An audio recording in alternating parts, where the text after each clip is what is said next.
I'm Rob Hultz, also known as Bobby Goodtimes from Chicago, Illinois. It's my 1969 Harley-Davidson Shovelhead Bark at the Moon for the Mama Tried Motorcycle Show.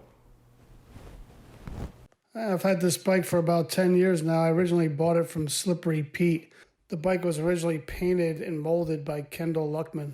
I tore the bike down and had it painted black by Keith Zoller, the Groovy Ghoulie. I took an old Sportster fender I had laying around and shaped it in for the rear fender. Then Keith molded in the rear taillight for me.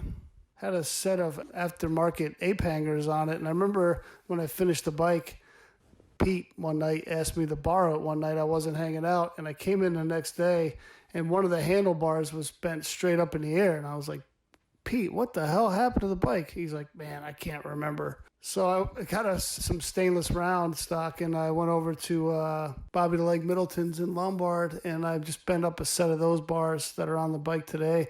I decided I was going to tear the bike down, and Keith sent me over some photos of some 1960 Panhead tanks that he just painted.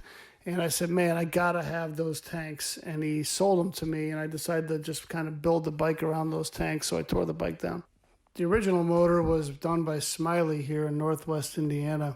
After I decided to tear the bike down, I tore the motor out and took it over to Milo Foreign Car Repair in Palatine, Illinois.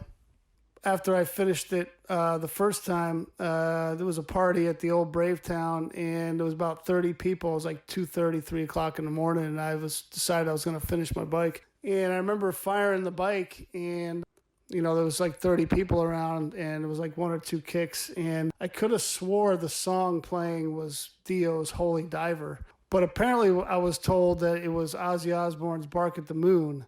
And so I decided to call the bike Bark at the Moon from that. So that's the story with the name. I built this bike to ride, and it's a total runner. It's been through several different versions, but basically the same stance, the same bike. This bike has seen many, many states. I've ridden this bike through the countryside, in the mountains, in and out of the deserts. I've been on both coasts. I've been all the way up north, and I've had it all the way down to Texas. Bike's been the bike I built for me to ride, and the bike's been moving for a long time, and we've had a lot of fun together, and we've seen a lot of things, so more to come. Thanks for having me. I appreciate it.